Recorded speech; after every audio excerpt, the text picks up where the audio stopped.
just... Are we audible yet? We are audible.com. No. No sponsorship. No sponsorship. No Okay, sponsorship. Amazon. We don't get them Bezos dollars.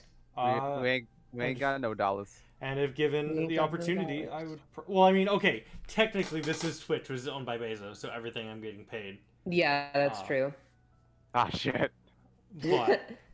Bezos is everywhere.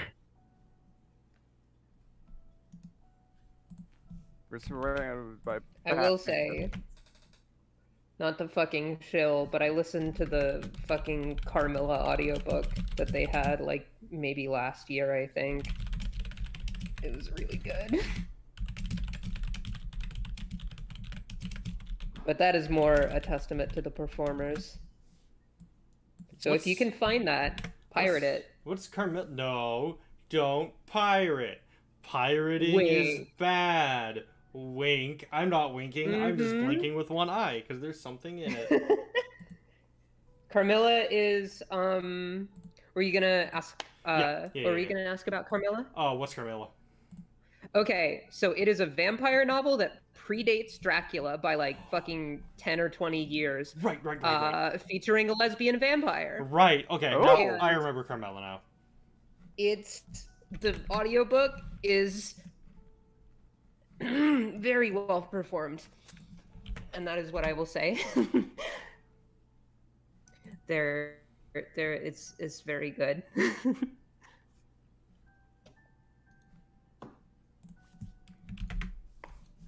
Just throwing this. So yeah, anyway, Homestuck. I'm throwing this in a couple places. Oh my god, Beefaroni, I will die for you. Right? Autumn, looking in stream and podcast stuff. My roommate's got a new cat. His name is Beefaroni. Aww. You can post that in my chat if you want, for anyone who's listening. I don't think there's anyone here yet. But Just me. I should think I should check the audio. actually, yeah, I was about to say you should check the audio. I should put it in. Yeah. Okay. I hear the lot of us. Okay, cool. Us rowdy bunch.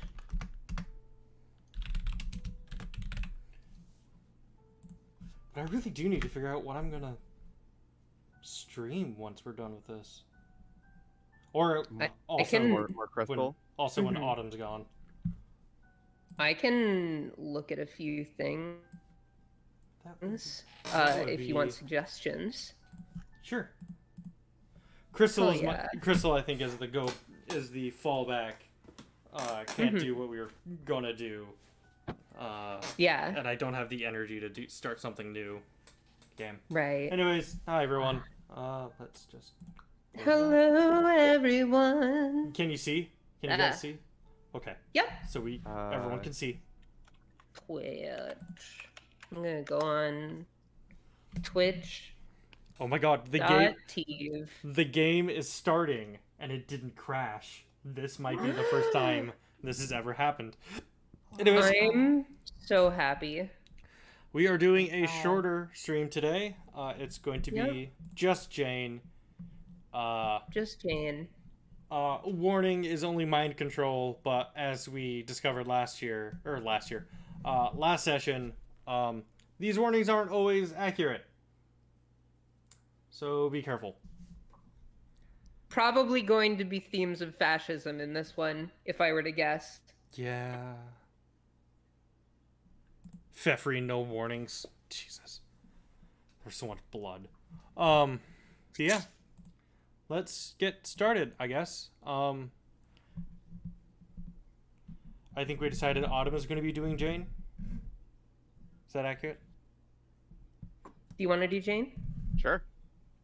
Hell yeah. Alright, let's get started. It's a beautiful moonlit night on Alternia. The sky is clear, a cool breeze is blowing, and even the unbearable screeching of the seal-throated bat crickets sound a little sweeter than usual. And yet, a moment of panic hangs in the air. Oh yeah. Dave, Are you okay? Hey! Oh God! What has she done? Dave? Please tell me that's just grub sauce. Oh no. Please just be grub sauce. Please just be grub sauce. Please just be grub sauce. Carcat, stop being so melodramatic. It wasn't even me who did it. I'm sorry, Ash. No, I love this. Fine. It was my fault. I admit it. But I'm sure he'll be fine. Yeah, Carcat. It's no biggie. I mean, this is absolutely the shittiest situation I could possibly be in right now. And like, my lawyers will be in touch. Don't even think that they won't. But also, it is literally fucking grub sauce, so like, chill for 2 seconds, okay? So this is important. The please don't be grub sauce, please don't be grub sauce, please don't be grub sauce thing is when Carcat came across one of his friends dead. And he saw the blood and he was like, oh god, please just be like a condiment. Please don't be dead. But Oh, thank God. Like, I know the idea of me having to swap out my spoiled ketchup-encrusted pants is getting you all hot and bothered under the sweater, but damn. This is a picnic, dude. I There love are Terenzi's children question here. mark face. what? Oh my god. Oh! Yeah, it's just a thing she does when she's confused. And just like that, everything's alright. You've single-handedly revolutionized the art of picnicking in Alternia. You've got a huge checkered blanket, a car-sized wicker hamper, an unholy quantity of food in Tupperware containers, a lively crowd of your best and most recently acquired friends. Everything one could possibly need. At first, when you read hamper, I thought it was going to be hammock, and I want to have a picnic where there's hammocks involved. Fucking yeah. yeah, hammocks are great. Right? Shit's quaint as all fuck over here. So how many tentacles would you say she has, roughly? Let me see. It's okay, take your time. My interest is, Wait, shit, purely scientific. I give her this kind of voice, I think. Yes, precisely. Thank you, Kanaya. This is part of my studies in the field of cryptozoology. It's hardly an exact science, but you can help us make it exacter. Well, that be the problem.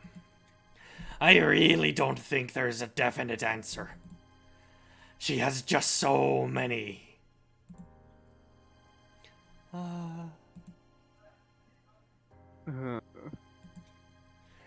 Fascinating. Everyone seems to be having a really good time. You're a pretty good picnic host, if you do say so yourself. You let yourself lie back on the blanket and relax. Nepeta, could you pass me one of those beautiful green pies, please? Yeah, sure. Let me just... It's okay. I got this. Dude. Step up, Romeo. She didn't ask for your help.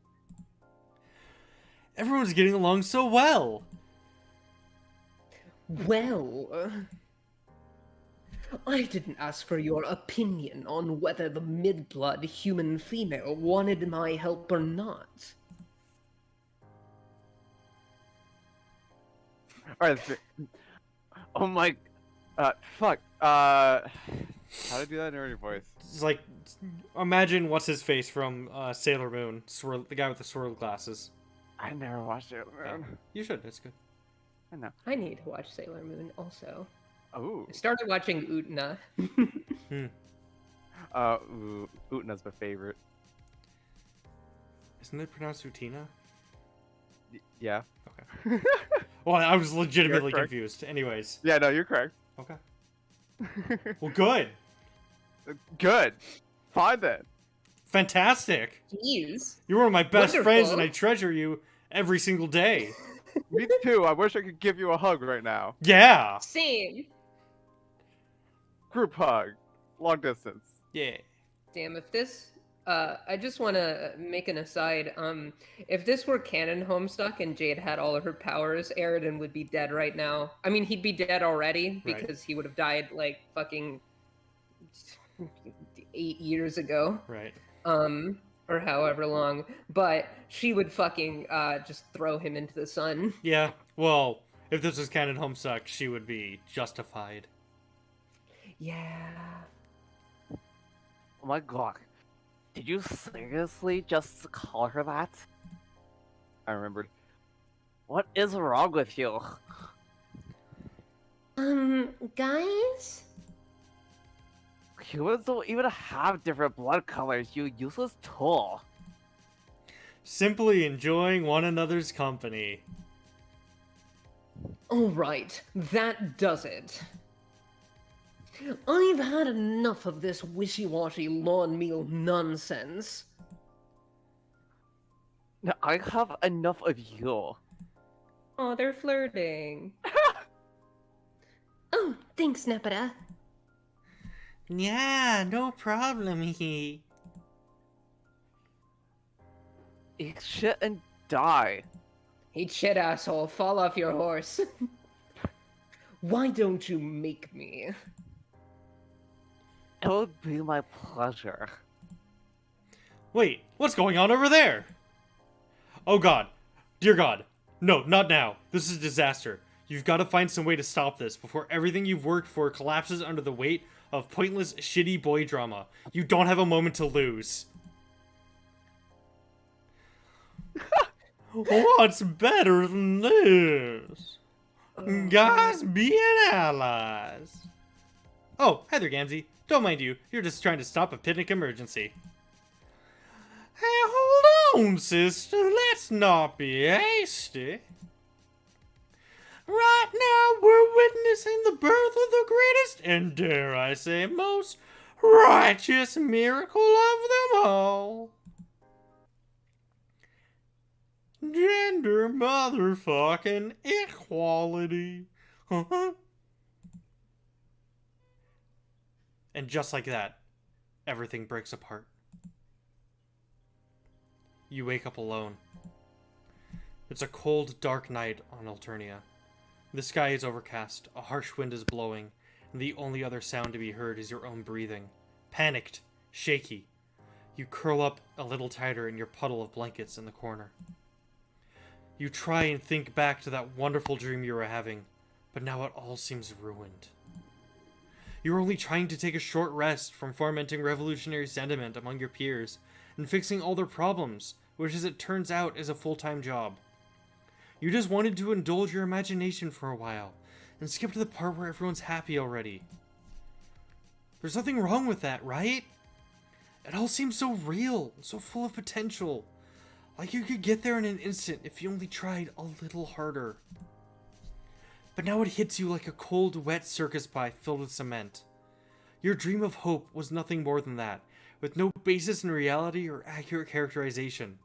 Some things are simply too good to be true, and your subconscious clearly knew that all along. It hurts, and you don't know whether to laugh, cry, or get really, really angry about it. You've made some wonderful friends over the last few weeks. Months? It's been such a hectic whirlwind of non-stop amicability. You're not even sure how long you've been going. You've achieved... Definitely months. Yeah. Waka waka! You've achieved so much on your quest. You know that for a fact. But now, looking around this empty room, filled with the ghosts of memories from a lifetime ago, you can't help but feel despondent. Maybe there are some things you won't ever be able to fix. Man, this blows. For some reason, your thoughts turn to John. He was conspicuously absent from your dream. It feels like you haven't seen him in ages. You miss him. Without really thinking about it, you pick yourself up. You've had enough of this horrible planet for now. Your friends here will be alright without you for a while. You tell yourself that a few times, just to make sure you believe it. And then... zap! You materialize in a pleasantly familiar suburban neighborhood, standing in front of a pleasantly familiar house. What? Oh, there you are. You cut out. Oh dear. But I think it was my internet and not yours, so we're still good. Okie doke. Anyway. It must be late fall by now. There are barely any leaves left on the trees, and there's a chill in the air. But your heart fills with warmth at the prospect of hanging out with your old friend John again. While your newer friends have all been fun to spend time with, in their own ways, you can't help but feel a special kind of fondness for John. It's not like you play favorites with your chums or anything, but maybe the fact that he was the first friend you met on your journey sets him apart from the others. It's nice to be back on Earth, too. You missed being able to go out in the sunshine. Your eyes wander a little, taking in the trees, the grass, the houses, before settling on the mailbox in the yard. A worrying thought occurs to you. Maybe, in getting so caught up with meeting so many new people, John's forgotten all about you. Surely your friendship wouldn't have diminished so quickly.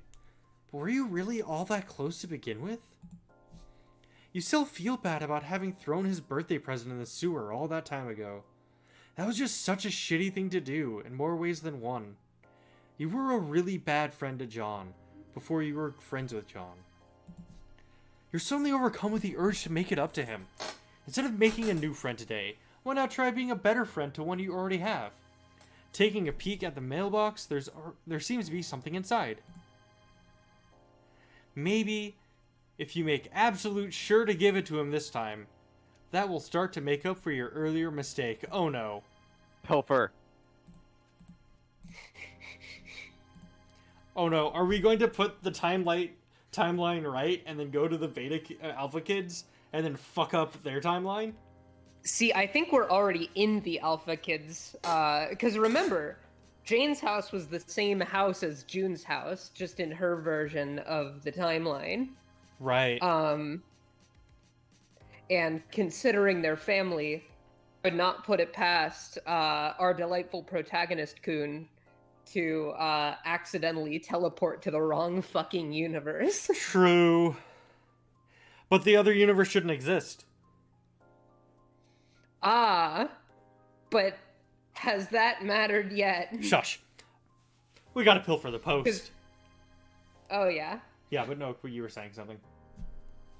I mean, like, yeah. It shouldn't, but I feel like that's part of your whole mess of how you've utterly destroyed canon. True. Time to pilfer the post. Anyway, let's fucking gank that shit. Yeah, that's an excellent idea. John will be so happy that the mail came with no mishap, and so grateful that you, his trusted pal, were able to make it happen. Perhaps you could even pretend it's an apology gift you got him. Wow, you've gotten so good at being a friend, by now it's not even real. There's basically no way this plan can backfire. You reach a hand inside the mailbox to grab the package, and then everything goes dark. Oh. We exploded. Oh yeah! I forgot about that little detail about Jane's mailbox. It was fucking rigged to explode. Why? What? Because, the Condis wanted to fucking, I can't remember if she wanted to, like, actually kill Jane knowing that she would fucking rebel, or if she wanted to, inflict near-death experiences in order to traumatize her and manipulate her further into, like, being her heiress. I can't remember the details, but I do know that the Batter Witch, fucking booby-trapped her mailbox. Oh. Okay. I feel like I know less about Homestuck now than when we started this. If you thought the beta kids were confusing. Oh, I can't wait. On second thought, that's a terrible idea. Like, holy shit, that's bad. You take a few minutes to slap yourself around the face for a few minutes, just to rub it in. How could you be so stupid? That kind of depravity that leaves one to desecrate the sanctity of a friend's mailbox is what got you into this mess in the first place. Oh, huh. Looks like the mailman forgot to put up the, the thing. The flappy wingy doodad. The bright red arms dealy on the side of the mailbox. You were quite certain that this thing is supposed to be up when there's mail to be retrieved. No, it is up when there's mail for the mailman to grab. Even an idiot could tell you that much, and you are a first-rate idiot. You carefully raise the little red flag. Immediately, out of the corner of your eye, you spy movement in an upstairs window. It must be John, scoping out the mail again. Quick as a flash, you zap yourself out of sight and behind a nearby bush. A white cat is hanging out back here. Hey, G-Cat. Who? G-Cat. The first guardian from the Alpha Kid timeline. Huh. I honestly don't remember any of their guardians. No. The cat. The fucking it was just like a neighborhood cat, cause Dad Crocker was still around in this universe, but it was the cat that was like back. Oh, right. It hisses at you. You let a wave of crackling retcon energy dance across your palms, and the kitty vanishes. It literally just straight up disappears. That's... Okay, fine, whatever. It is a truth universally acknowledged that cats can do whatever the hell they want. Except for taking this hiding spot, that is, which you have now commandeered in the name of friendship. This is such a better plan to surprise John. You can't believe you didn't think of it before. You know he loves pranks, and what better prank than to be ambushed by a dear friend? You hope you're still his dear friend. Oh god, you're getting nervous all over again.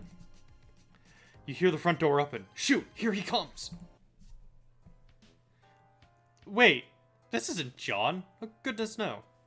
Well, it appears to be some kind of famous detective type individual. Or at least, someone in a famous detective disguise. But what's more, you get the strange impression that the person underneath the disguise isn't John either. Whoever it is, they make a beeline for the mailbox. Oh shit, maybe you're watching another mailbox robbery in action? That would explain the need for a disguise, you guess? They reach out their hand. All of a sudden, several things race through your mind unbidden. The smell of burning, a flash of light, pain. Without thinking, you spring into action. Oh! Boy! You grab the interloper and zap inside the house. You both materialize in midair and collapse in a heap on the floor. Outside, you hear the telltale sound of an exploding mailbox, because for some reason, you know what those sound like. Whew, that was a close one. Okay. Well, I guess. Oh wow! I was thinking the mustache was actually being part of it. Oh lordy, that's smarts. What? I want to eat candy the color of her eyes. Yeah. Like, there's no way a candy that color could taste bad. Yeah. Yeah. I'm imagining a sour candy. Yeah. Ooh. Yeah. Like a sour cherry.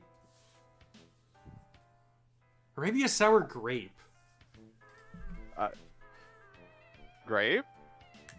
Yeah. Blue. It's gonna be like. Well, a sour grape. It's gotta be blue raspberry. Yeah. Oh, it's gotta right, be raspberry. right. Gotta be raspberry. Yeah, maybe like a warhead. I don't know. That was good. That was so good.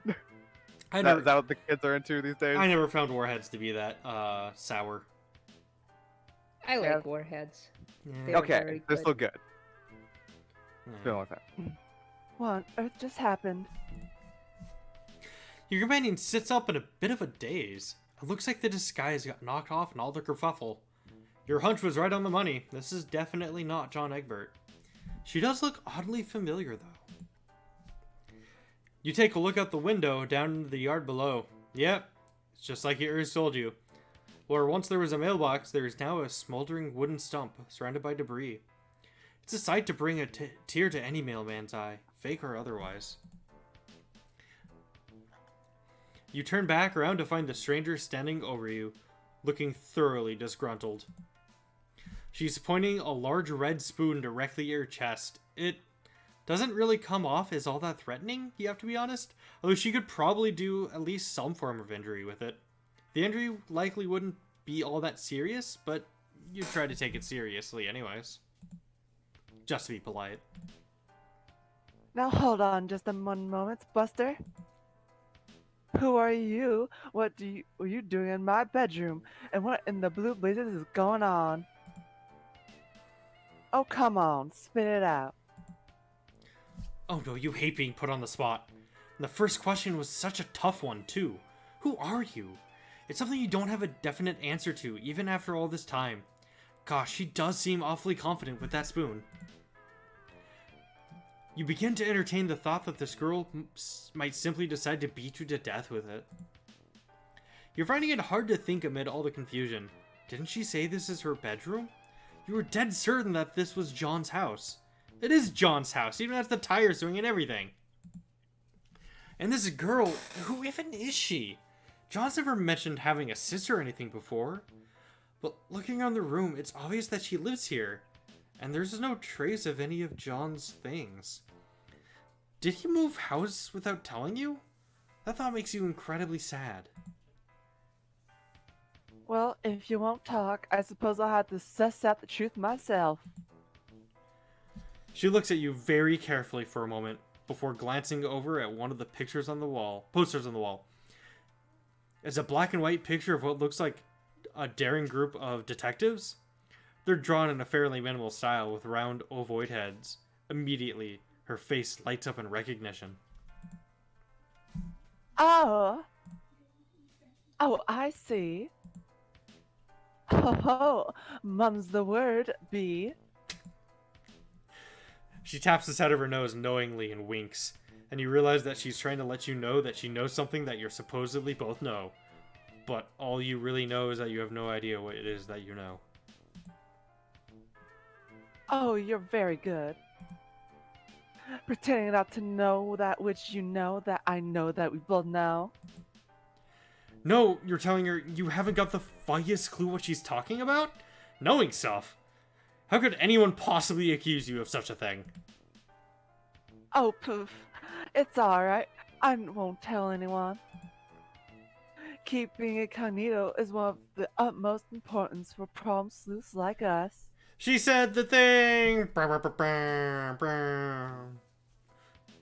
Sleuth was a comic that Hatsune made before Homestuck. Oh.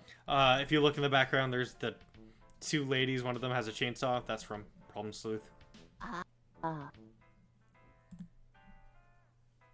Always a pleasure to meet a fellow fan. She seems to be under the impression that you're some sort of cosplayer? Either that or an undercover agent of some sort. Oh, what the hell, you might as well roll with it. This will be easier than pretending to be a postal worker at any rate. Hold on a moment. I've got just a thing for a fellow gentle person of taste. She puts the spoon away for a moment, which is a relief, then whips out another copy of the poster and a pen out of nowhere and signs it? You've never met or heard of this girl before, and she's just straight up giving you her autograph. You take a look at the signature. The name reads Jane Crocker. Huh. You guess this girl's name is Jane then. Now that we've got that out the way. Nice though it is to make your acquaintance. That doesn't explain what you're doing in my house.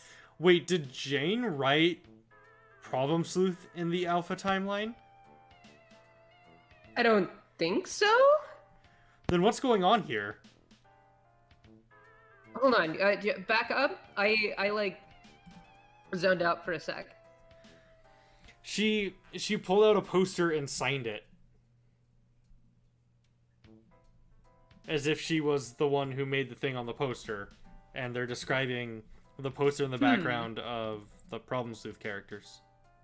I do. I just get people ram share I sign all the time. It's normal. Fair enough. Yeah. I don't think she did. Maybe it'll be explained.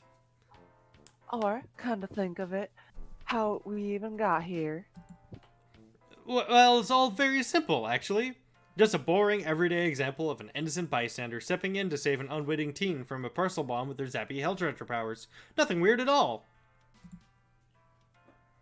You zap around the room a bit, by way of demonstration. Ending up back where you started. Transportalization technology. I knew various competitors of ours had been developing something like that for a while, but I had no idea they were already doing field tests. I suppose it shouldn't surprise me. Well, a parcel bomb, you say? You gesture out the window at the sad, obliterated remains of the mailbox. There was nothing anyone could do to save it, or its contents. Oh, shoot. Jane wasn't expecting any extremely important deliveries, was she? Potentially in the form of significant birthday gifts, or a copy of a mysterious computer game? You mean the Spurb Alpha? I'm not surprised you've heard about it. That isn't due for another week, though. Oh, well, that's a relief then. No harm done. I wouldn't go quite that far. Alpha notwithstanding, the fact remains that someone tried to blow me up. Okay, so some harm done? Gee, the nerve of some people. You cannot fathom who could possibly want to do such a thing, especially to someone as harmless and personable as Jane here. Oh, poof. Come on. One doesn't like to state the obvious, but if I had to guess, it's probably related to my being in line to inherit one of the large corporations on the planet. Croc Corp has its enemies. There's no question about that. Oh, of course, that's why her surname was so familiar. Jane is the new face of the Betty Crocker Company. You don't know what you expected. Considering what happened on your journey so far, you should have seen this kind of thing coming. Speaking of which, you wonder aloud if anything like this has ever happened before. The only thing that could make this any more surprising is if Jane had been sent similarly life-threatening cargo on any previous occasions. Oh, yeah. Why, we got mail sent similar just last week, in fact.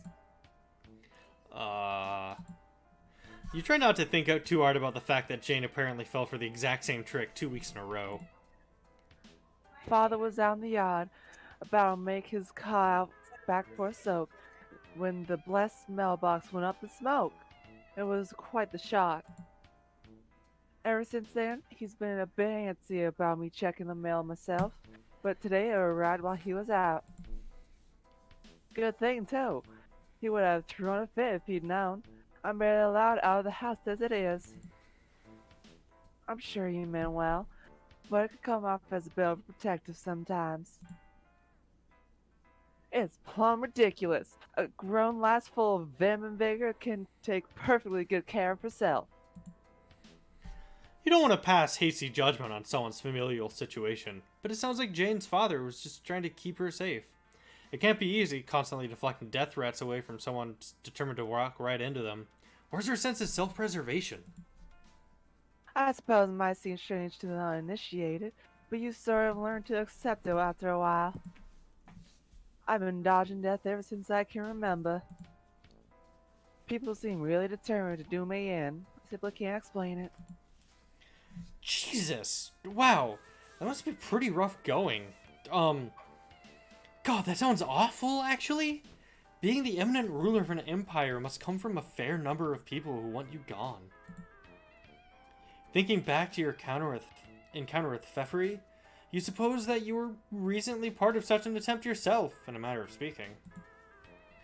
You declined to mention this to Jane, and being reminded of your time in Alternia causes you to lapse into an uncomfortable silence. Jane looks around a bit...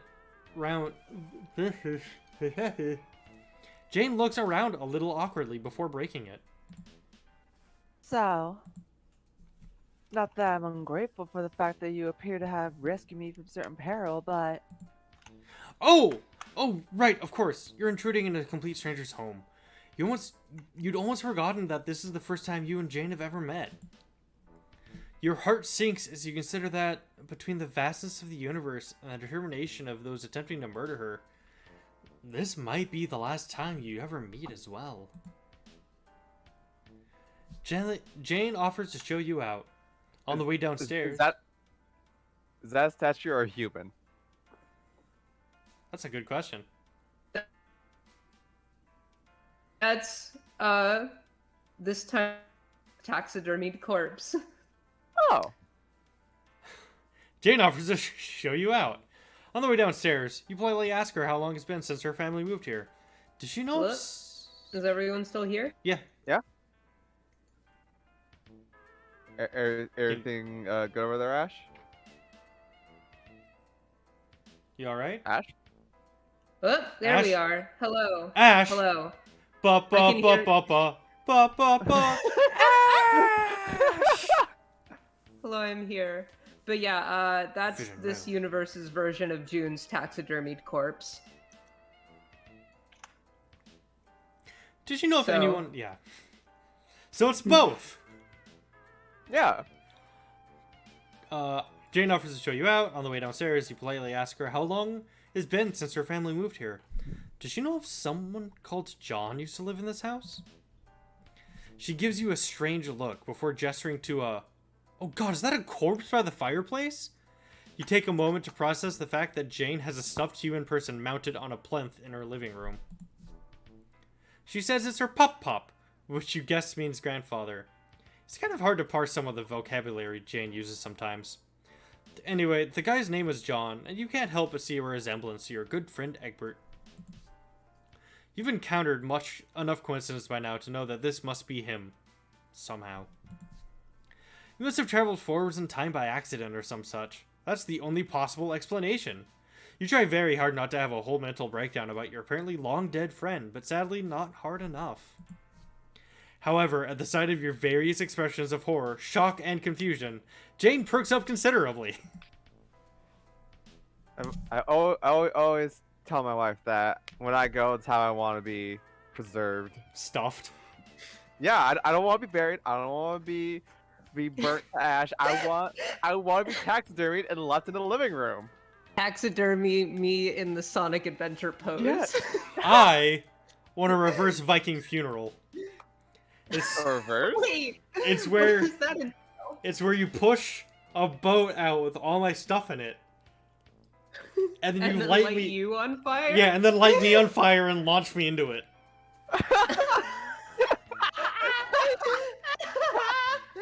Wait, sorry, no. You push a boat full of arrows out, and then you light me and my stuff on fire, and then launch me into it. That's wonderful. Fantastic. Amazing goals right there, to be honest. But no, My old roommate. Oh, sorry. No, for realsies reals though, I want to be gut like a fish, so I can donate all my organs and blood and shit, Yeah. and then Heck yeah. just like thrown into a bonfire. I don't care. Fun. I'm I want to be My- taxidermied. nothing's in that body.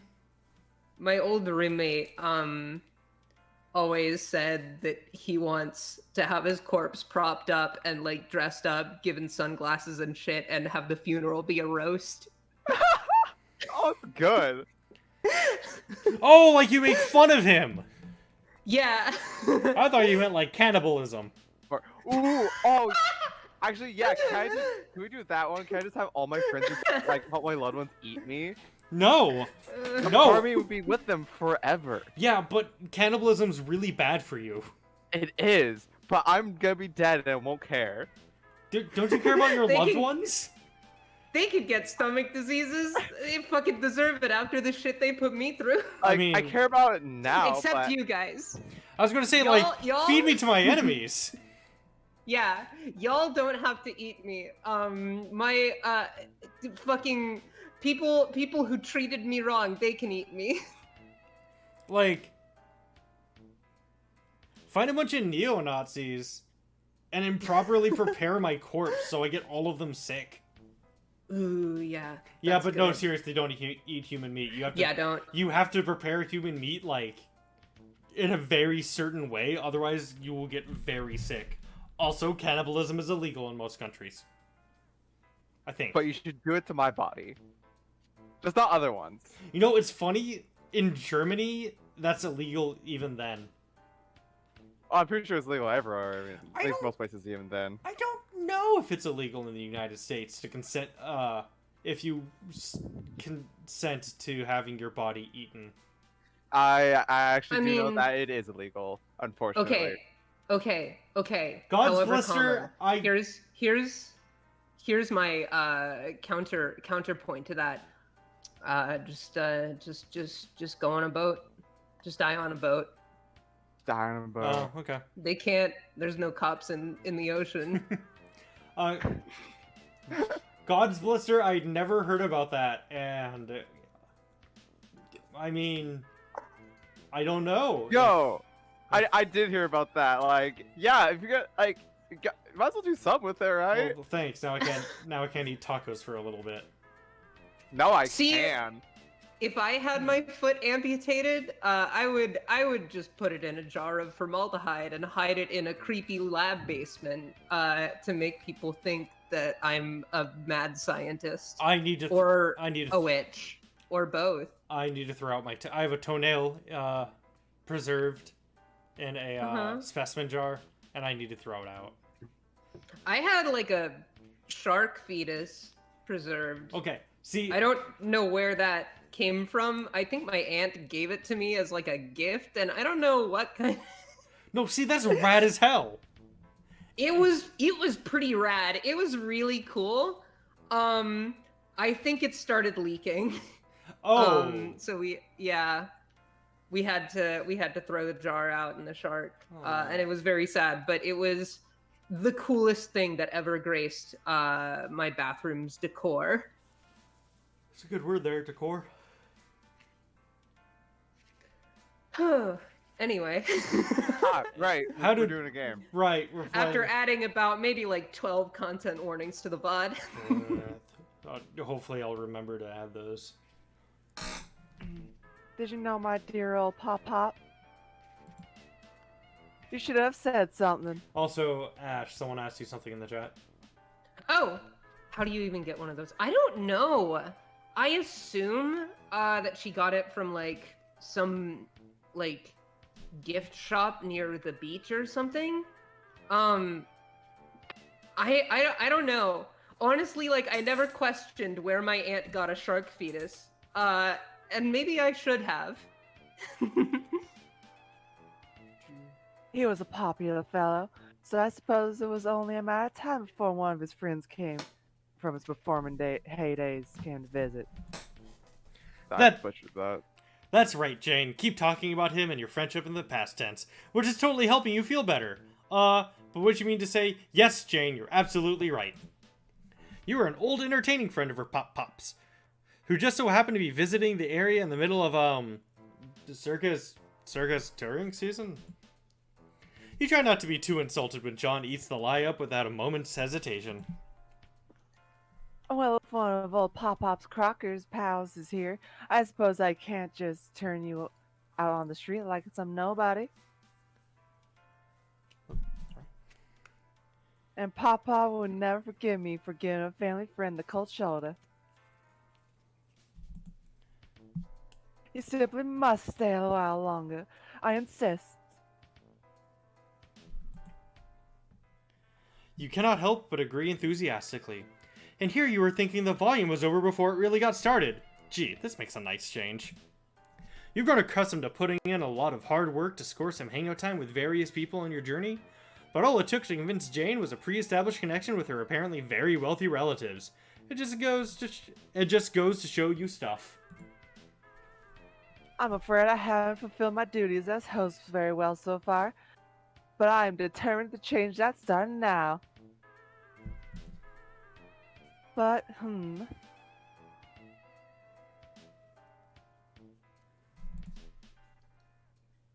what to do? You've been playing the game of friendship long enough to know by now to see an important decision approaching. You take a quick inventory of Jane's important character traits. You mean interests and personality traits. She seems to have a passion for the lost art of sleuthing, and famous detectives of years past. Her imminent inheritance of a baking conglomerate and expert spoon wielding likely indicate that she knows her way around a cake or two as well. Why don't the two of you Save.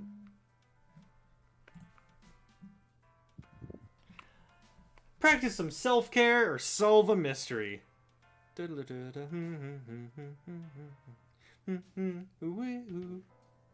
one's the bad end?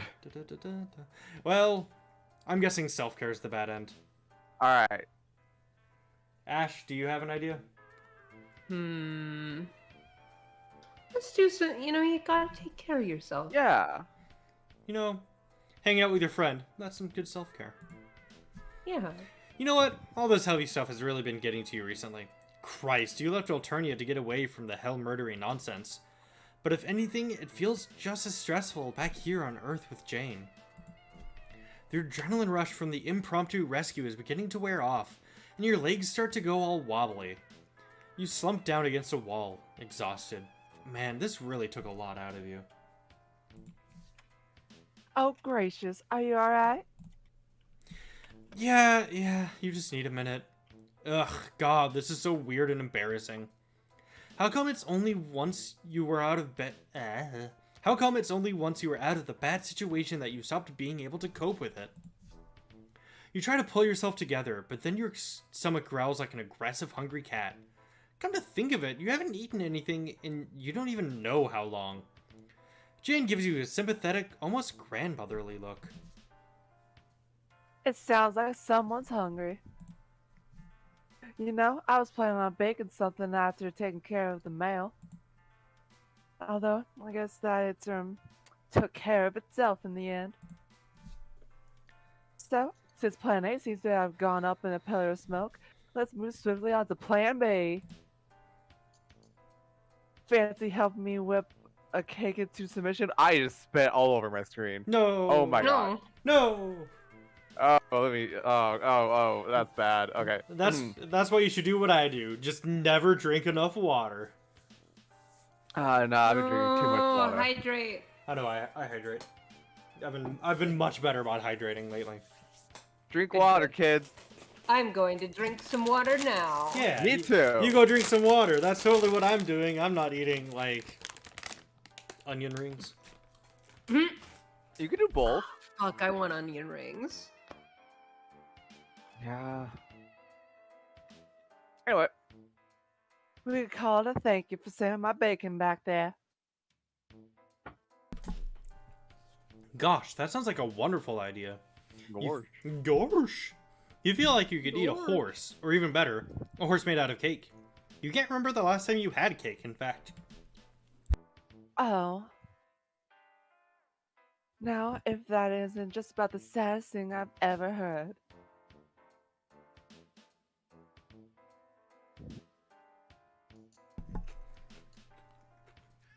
Ha!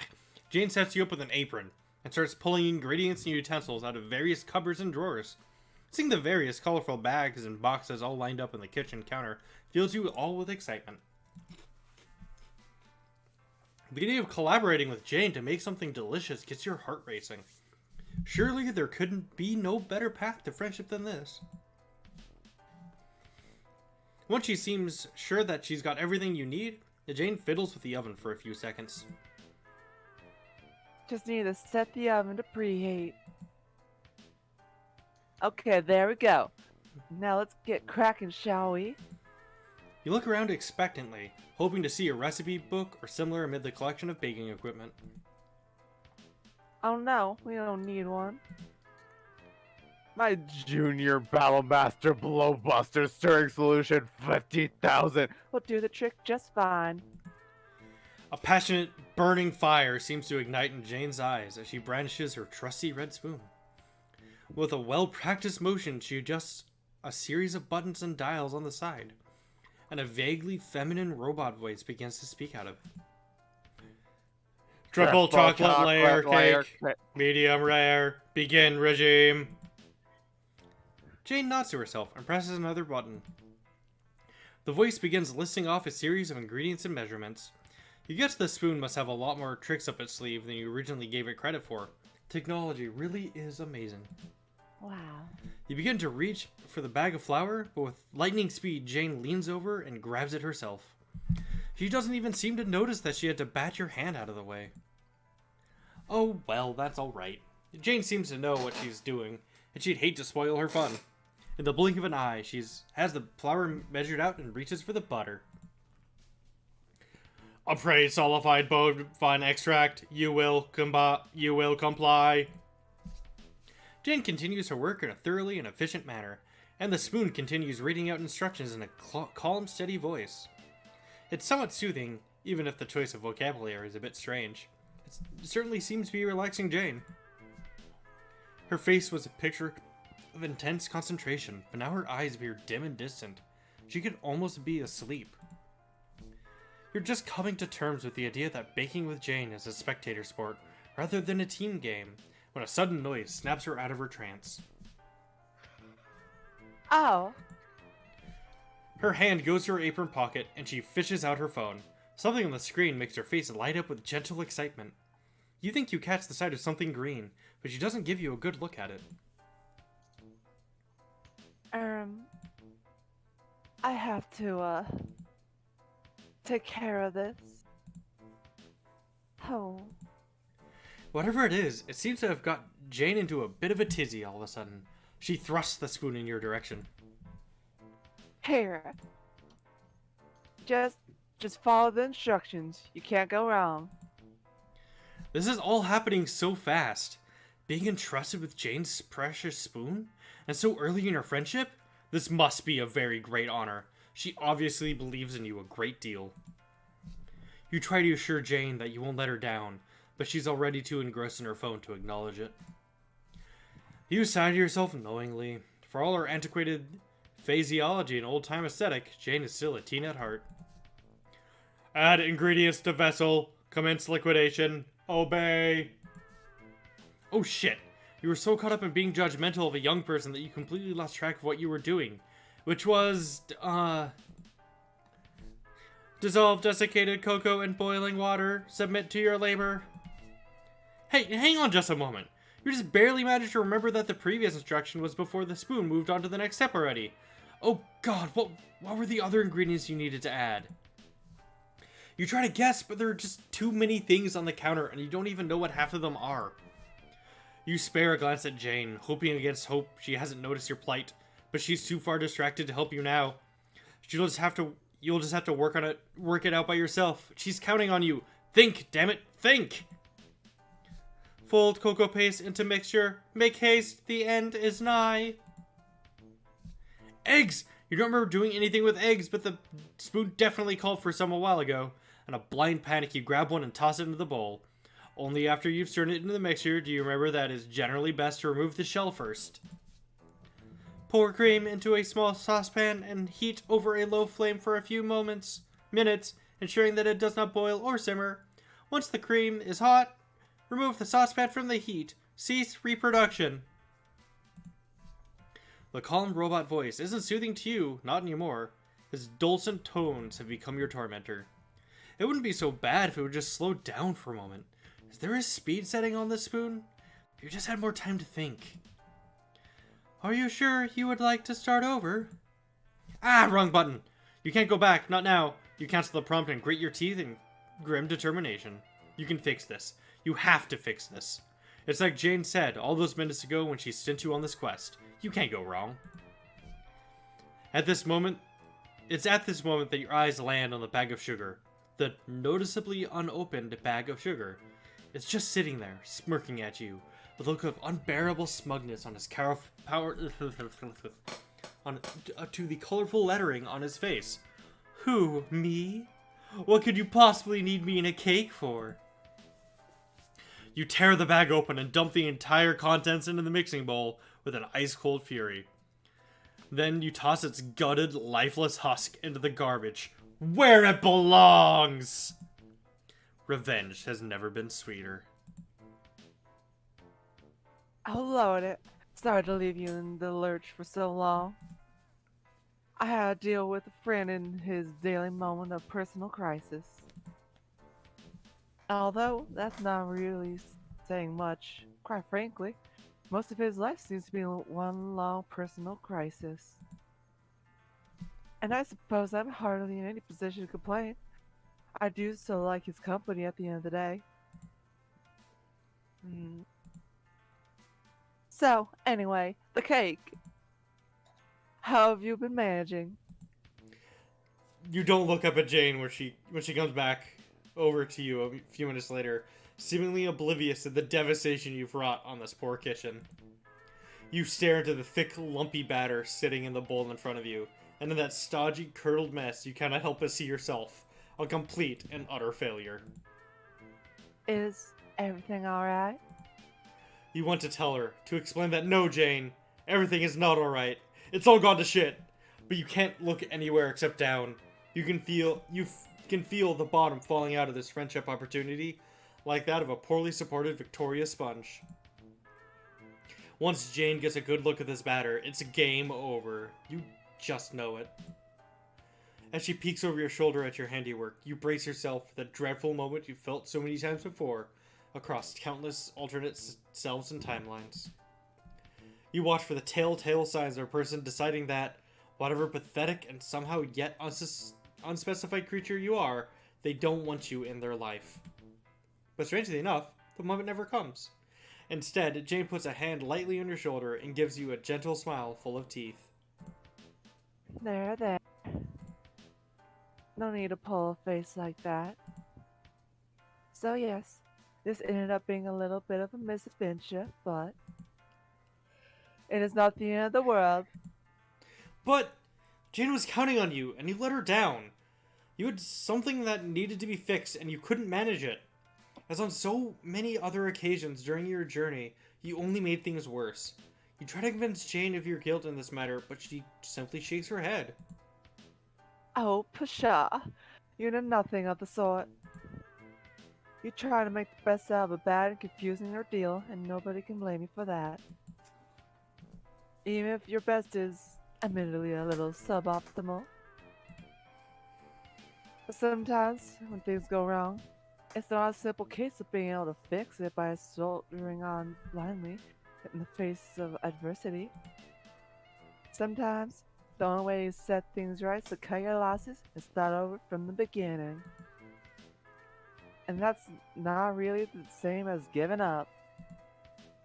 You try with all your might to swallow this good advice that Jane is serving you, but the look on your face must not be all that convincing. Jane sighs. Look, I'm sorry for abandoning you in an unfamiliar situation. It wasn't very responsible or leaderly. But it's certainly not becoming of a future president, corporate or otherwise. You suppose that's true. You guess you can accept that this mess was a group effort. Even in failure, it's important to acknowledge the power of teamwork. All the same, you hand Jane's rosy red spoon back to her. You are not worthy of its solemn mantle. Besides, some of the stuff that the robot voice said was beginning to seriously freak you out. Honestly, it meant a lot to me that you were willing to indulge in my little hobby for a while. It may be the career path that I've been following my entire life, but you'd be surprised how little I get to talk about it with anyone I'm close to. Anyway, wasn't the whole point that we were getting you something to eat? As thanks for saving my life? Oh, yeah, you guess you did do that. Heh, good job, you. Your chest puffs up instinctively a little with pride. The motion causes your still empty stomach to make its presence felt again with a loud gurgle. Speaking of which, we still need to take care of that. Leaving a friend go hungry is completely unacceptable. So, how does giving it another try sound? Here's an idea. If you pick the recipe, I'll take care of the rest. I promise that I won't get distracted this time, alright? Yeah, that sounds nice. Especially the part where Jane called you a friend. That was the nicest part of all. Aww. Oh. Aww. Aww. Jane's so cute. I like Jane. I'm really worried that Good bean. there's no mind control in that, so I'm really worried what solving a mystery is about. Yeah. Oh shit. Oh! Oh. What? Huh? Here. Uh-oh. Here's the mind control. Yeah. Oh. Here, you can look up the recipe using this. I lent my phone to you, but, well, you know how it is with privacy. Jane hands you what appears to be some sort of computerized tiara, stylishly cast in crocker red plastic.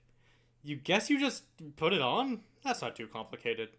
You've seen more particular user interfaces in your various travels across time and space, that's for sure. The device fits snugly on the top of your head, despite your apparent lack of ears. You feel the unreal iris thought wave tiara top begin to mesh psychically with your own brain, as you are mentally hooked up to the limitless potential of the internet. Oh my god! Cats. Every facet of human knowledge is at your cognitive fingertips. Your mind is awash with 100,000 pictures of cats in silly poses. Wow! Jane is ready and waiting for your instructions. All you have to do is reach out. So you do. You comb the web for something tasty, and you will surrender yourself, and you will cease reproduction, and you will comply, and you will comply, and you will comply. Wait, what? Obey. All at once, something hits the inside of your skull, and begins to ricochet around your synapses and neurons, seeming to fill every corner and crevice of your brain with a deafening wave of silent noise.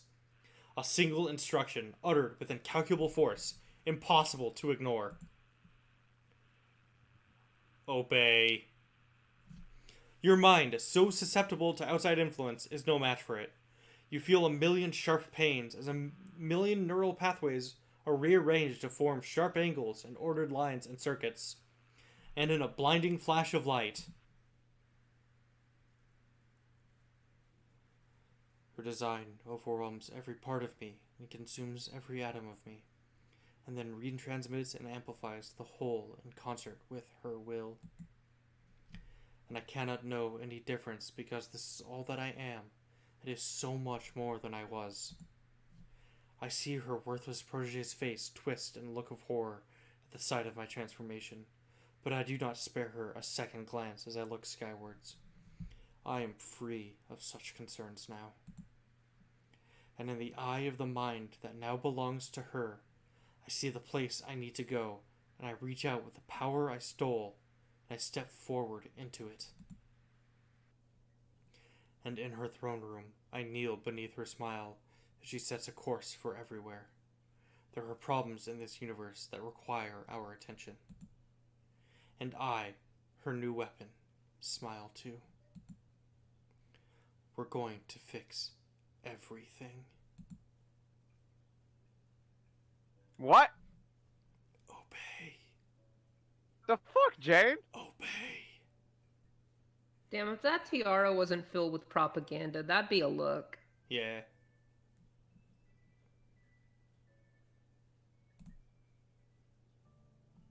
What? Obey. Oh, I guess that wasn't the, I Huh. guess that was the bad end. I guess that was, I mean, obviously that was bad end. Uh-huh. So I guess it's time to Okay. solve a mystery. It's been bothering me for a while, but for someone who claims to follow in the footsteps of the very gutsiest and gumshoes, James seems pretty unmotivated to find out who's been trying to murder her all these years. Perhaps you should use the means at your disposal to finally put this mystery to rest, once and for all? You suggest to Jane that maybe you should try to ascertain who the parcel was sent by. By whom was the parcel sent? What? Grammar, silly. It's very important. Oh, of course. You suppose you agree with that. After all, this is a text-based medium, and shoddy craftsmanship can only ever obscure information. Proper adherence to linguistic conventions is of the utmost importance, ensuring the conveyance of salient details in a timely and comprehensible manner. This is not the game that should be saying that. That's the joke.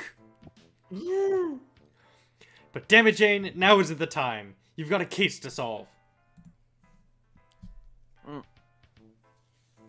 Drink water. Sorry. Yes, alright.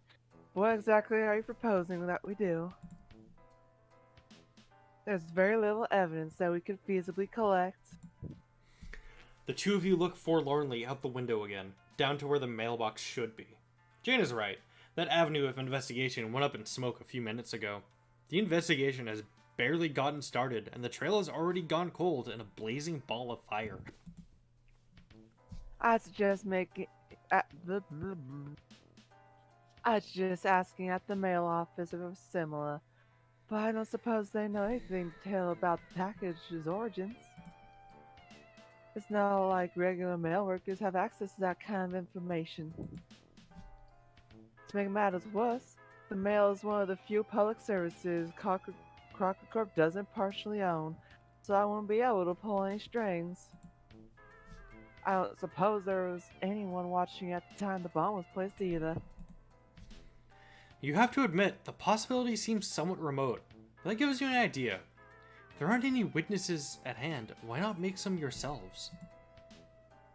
What? Bribe someone to falsify testimony or similar? That's certainly a novel way of going about it.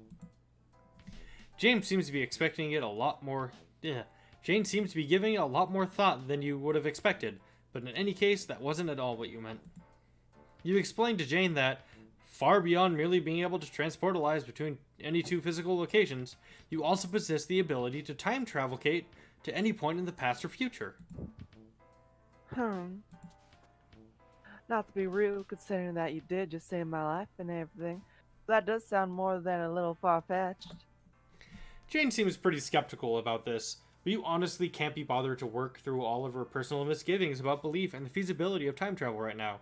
You've already been through this with more than a dozen people already. You decide to take a more proactive approach. Seeing is believing, after all. You grab her wrist and zap back in time. Jane, meet past Jane. Jane, meet future Jane. You trust this will suffice as evidence. I don't. Alright, moving on. You appear next to the bush that you hid behind earlier, and take refuge in it once again. A conveniently abandoned wristwatch on the ground nearby indicates that you have traveled an hour into the past. No sign of the white cat yet. The mailbox is there in all its beautiful, unexploded majesty, but stands empty as of right now. This is perfect. All you have to do is wait for the truth to come to you. See, Jane? Isn't this exciting? Jane? Oh. Oh shit. This Who wants is- to voice Roxy? I'll do Roxy. Okay. God, what should I do for Roxy? So I don't want to do drunk. That's like the one thing I remember about her is that she has an alcohol problem. Quick, Ash, list character traits about Roxy. Roxy is peppy and very friendly and kind of flirty.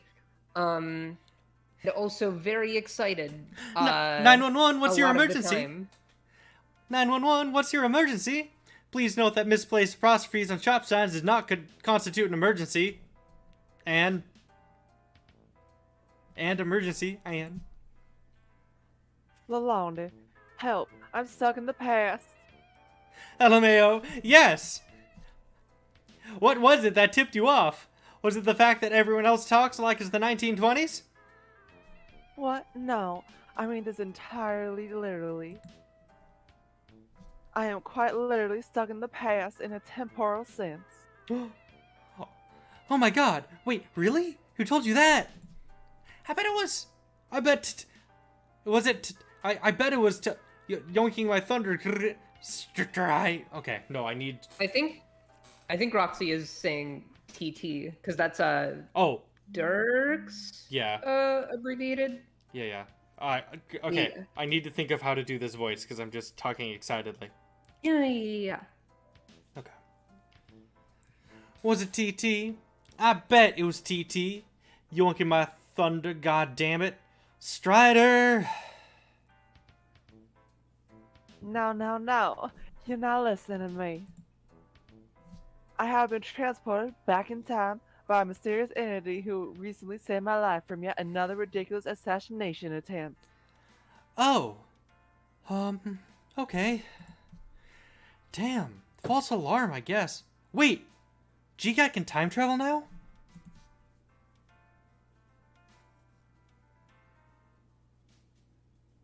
No, this is a different mysterious entity.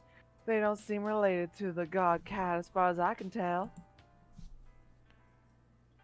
They rescued me from a parcel bomb in the mailbox a short while ago and have since taken upon themselves to help me find out who was responsible. They're remarkably enthusiastic about the issue, almost as if it were their civic duty somehow. So, a number of mysterious abilities, intimate knowledge of mail safety, and a compulsion to aid random citizens. Are you sure this person isn't just your mailman, Janie? I mean, who knows what kind of magic those little guys can pull off? I'm pretty certain they have absolutely nothing to do with the profession of mail delivery in any practical sense. Anyway, the point is, we're now an hour in the past from our perspective, waiting for the perpetrator to place a bomb that, not a few minutes ago, threatened to blow me to Kingdom Come. It's all a bit much to take in. Well, shucks, Buster. Shucks Buster indeed. While Jane has busied herself with something on her phone, you've been keeping a lookout for anything suspicious. So far, nothing's happened. But now, just out of sight, you hear the telltale sound of a vehicle approaching. You quickly elbow Jane in the ribs to get her attention. The two of you peek your heads tentatively out of the bush. You watch as an unassuming van pulls up outside of the house. You keep watching as an unremarkable person gets out and carries a small pile of mail over to the mailbox, totally unsuspiciously. From this distance, you can't really make out anything about them at all. This isn't nearly as helpful or informative as you had hoped. This is no good. We can't see anything from all the way over here. I think we might have to resort to one of the more advanced tactics in every detective's arsenal. I propose that we accost this delivery worker, tie them up, and then scrupulously interrogate them for any information they might have. You guess that would work. Jane seems remarkably unconcerned with the ethical qualms inherent in assaulting a public servant, and at some point you would have found this extremely alarming, but after a few months in Alternia, you are so accustomed to this kind of thing that the thought of actually disagreeing doesn't even occur to you. Jane gets into position to lead the charge. You reach your hand into a Terran reality, rummaging around for a moment, and receive a long length of rope from somewhere in Terezi's hide. Hopefully she won't miss it. You mutter a quick prayer of apology to the guardian deities of mail workers everywhere, and then... No. The two of you leap from your hiding spot and tackle the hapless stranger just as they're about to climb back into the van. Have at ya. Jane is brandishing her trusty spoon as threatening as any sword. The poor defenseless postman is taken completely by surprise and topples to the ground. You quickly tie their arms and legs and then zap all three of you back out of sight behind the bushes again. Then, Jane sets to work. She fixes your captive with a cast iron stare and with ruthless efficiency begins to rattle off a relentless stream of astute and insightful questions. Her tongue is like a whip, beating her quarry into submission. You watch in silent horror as she verbally dismantles this unfortunate soul, piece by fearful piece. It's like watching a dozen interrogation scenes from a dozen gritty crime dramas and noir detective flicks all at once. She pretends to smoke an invisible cigar at one point, seemingly without noticing at all. You don't even have words for what she does with the spoon. When Jane finally pauses to catch her breath, The nameless and faceless courier manages to choke out a few words and spill the beans. It is a scant few beans, you are sorry to say. They say they don't know much. Hell, with the dame roughing them up like that, they can't even remember their own name. But they do remember the mysterious package marked "Handle with Care" and addressed to the Crocker residence. They say they remember thinking that there was nowhere else the package could have been heading. With a surname like that, it was only fitting. You know, with the big red spoon on the side of the box and everything. Jane doesn't say anything else. She just stands up and unties the prisoner. They are free to go. You flash them a look, which you hope says something like, "I'm sorry for helping this distressed teenager tie you up in order to satisfy your curiosity, and I appreciate your ongoing public service, but you've never been great at nonverbal communication." God, why can't I read today? A notification rings out from Jane's phone. Perhaps chatting to a friend in this trying time will offer some comfort? You wander a short distance away, allowing Jane some space to process what happened. You've learned the hard way that privacy is a fundamental right that should always be respected. Oh. How goes the investigation? Did you threaten a retail worker or something yet? OMG, Janie, you didn't you? God damn it, we've talked about this. More dots. Jane, are you okay? No. I can't believe that I'm typing this. The company, my company, it appears that they were the ones who sent the bomb. Okay. You're them, I suppose. You're being serious right now. You're not, like, pranking me super hard for the megalils.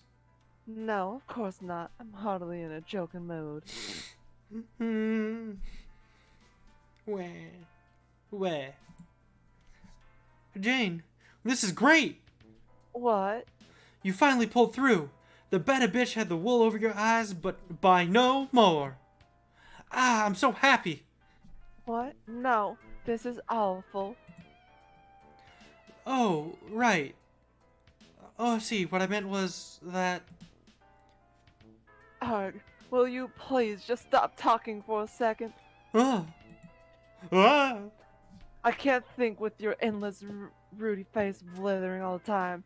I nearly died for the umpteenth time this morning and survived only to have my entire worldview start to collapse before my very eyes by the way of some mysterious time-traveling magic.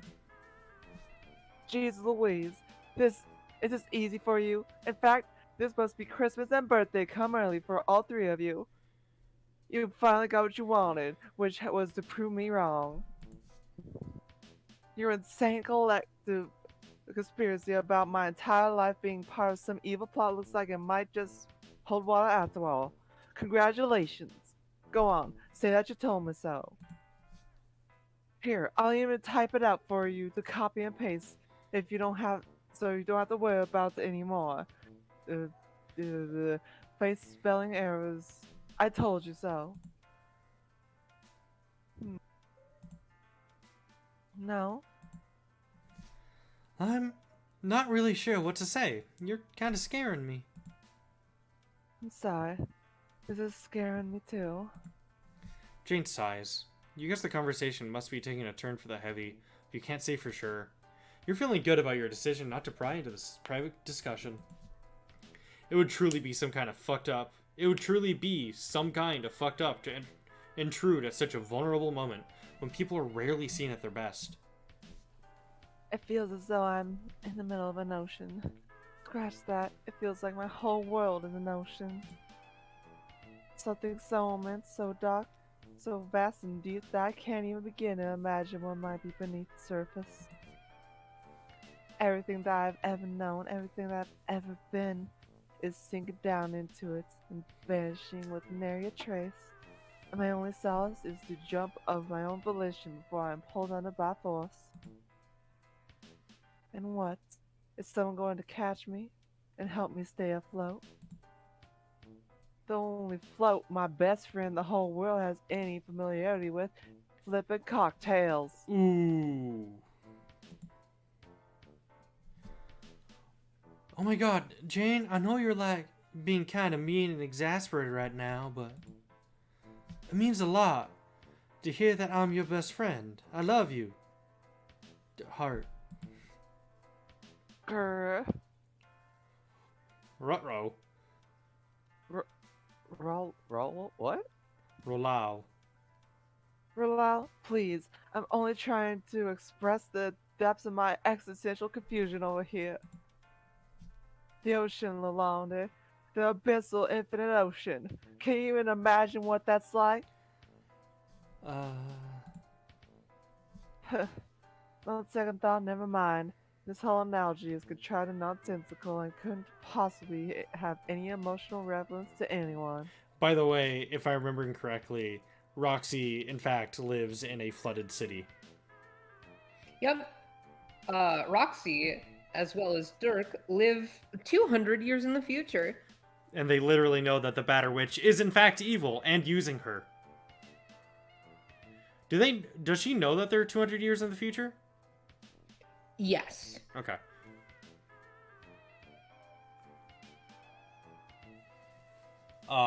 Sorry, I was just trying to remember.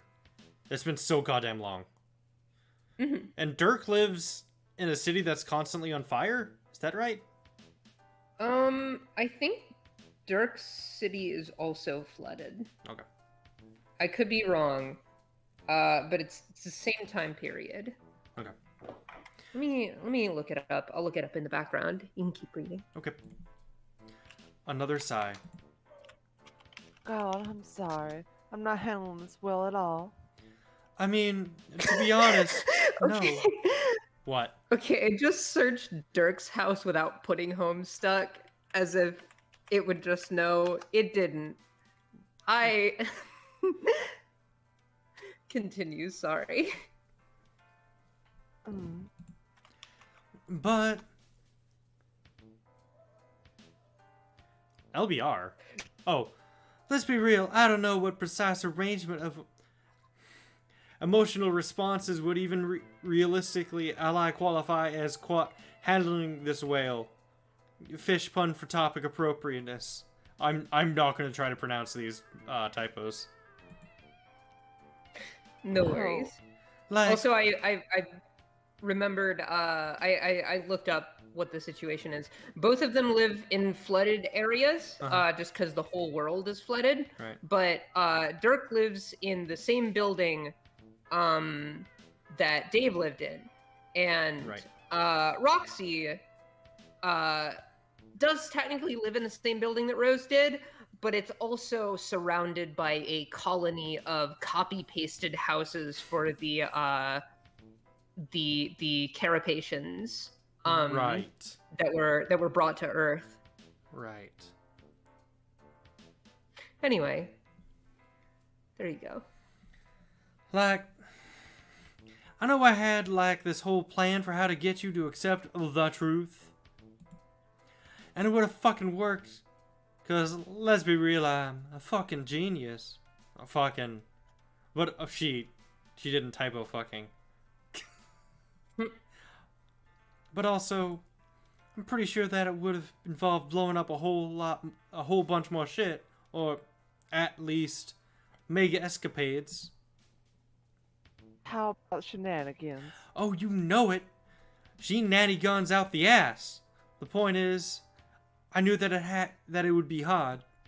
Maybe hazardous to our relationship and or your physical health, but I knew that you were worth it. And also for what tit's worth. I didn't give an effing fuck about dunking on your ass. None of us do. With a third and final huff, Jane slumps down on the ground, visibly deflated. All the tempest and fury is gone out of her, and now she's just sitting and gazing glumly at the wall of bubblegum pink at her screen. She seems utterly miserable. You want to comfort her, to offer solace and friendly counsel in this trying time. There comes a moment in every teen's upbringing when she realizes that the globe-spanning multi-billion-dollar corporation, which is her birthright, has also been responsible for some pretty shady and heinous nonsense, including multiple attempts on her own life. It's just part of growing up. but somehow you just can't find the words, and maybe it's not your place to comment anyway. Before you can think of something to say, Jane shakes her head and starts typing again. Alright, that's enough sitting around feeling all forlorn.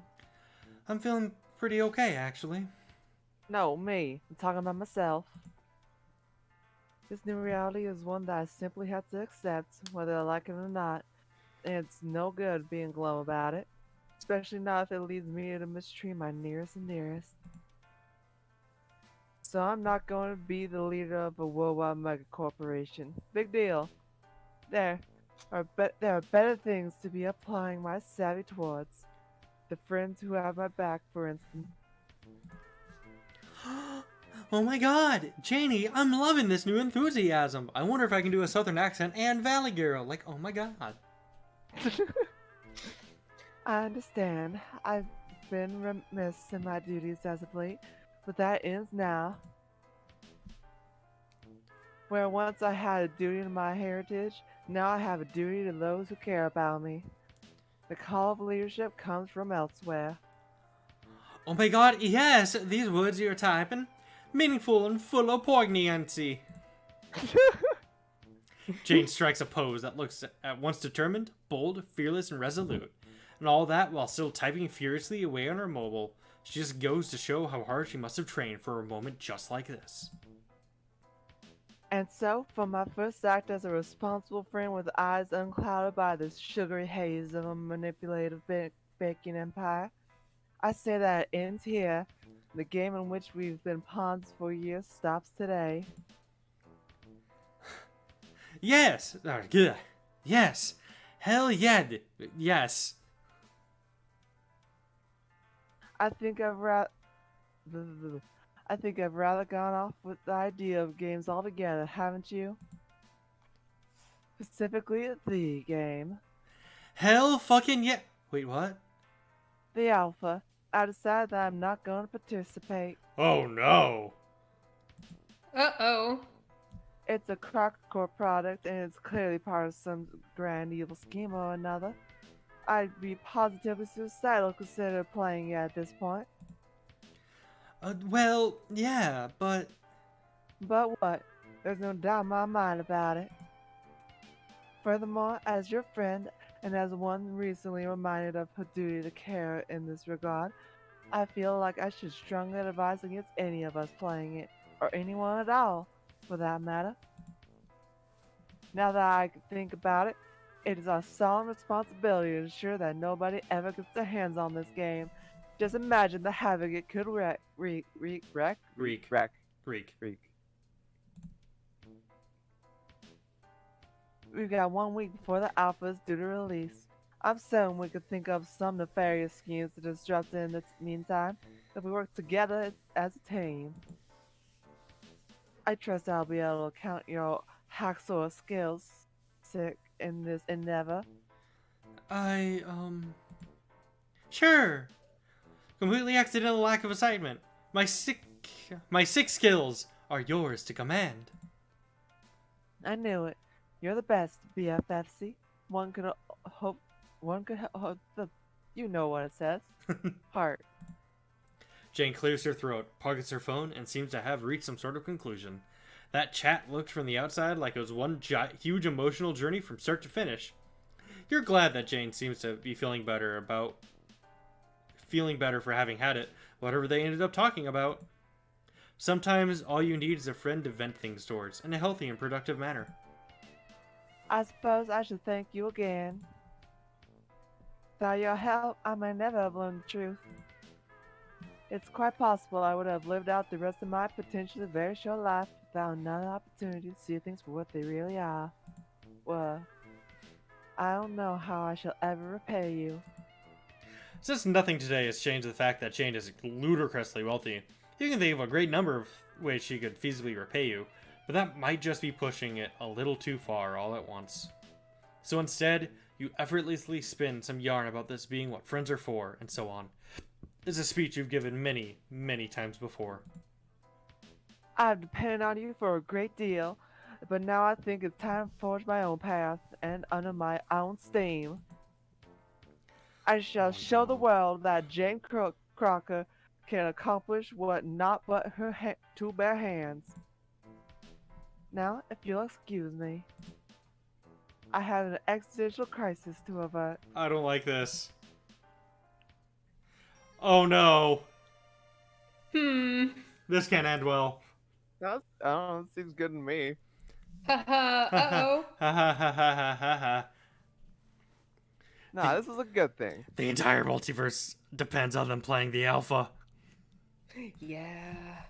Oh, that was the ending. Yep.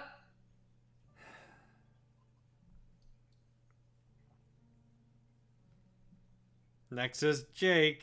Next time. Next time on. We're gonna call it here because, wow, I forgot that the first 4 were like an hour and a half each. Oh, hello. Or maybe this one just took longer because there was a good 10 minutes where we talked about cannibalism. Either That's or. true. We did do that. But we are gonna stop streaming today because Yeah. I'm not feeling great. So. This game, to answer chat, not really. It exists kind of off to the side, but ties into some stuff in Homestuck too. So what happens is at the game starts at the end of Friend Swap, not Friend Swap. The Hive Swap Friend Sim. Yeah, Friend Sim. Main character reads the end of the epilogues, gets really pissed off, runs off and finds like the house thing that lets you teleport around without causing paradoxes. Losing their mind, teleports back and meets John and accidentally throws away John's version of the suburb beta. And so we're now in a timeline that has been cursed to never be completed. Yep. And we've talked to Aradia, who has confirmed that we are in a very special timeline that's going to destroy all other timelines if we continue. But we're going to continue because fuck Destiny and Fate. So it's like an alternate universe where what if no one ever actually played Suburb? Yeah, and that means like everyone. So none of the trolls had their session. None of the alpha or beta kids have their session. So none of their universes are propagating the others, and so things are going to fucking shatter. Reality is going to collapse around us. It is worth noting that the final chapter is Dirk, and then there's 4 more achievements after Dirk. Yeah. Including the true ending, which I'm guessing. I wonder who could potentially be chasing us through time and space and fixing shit. Golly gee, wonder who. I legitimately don't know because I couldn't read Homestuck 2. It was just so goddamn dense. Oh no, yeah. And confusing. Yeah. And it's even if oh sorry. No, I'll be right back. Go ahead. Oh yeah.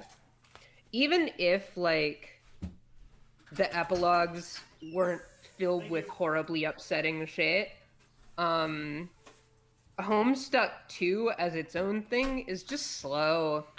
Like, it took forever for the plot to even find direction, and immediately after it did, they went on hiatus. And that was like a solid year or 2 of it being in operation.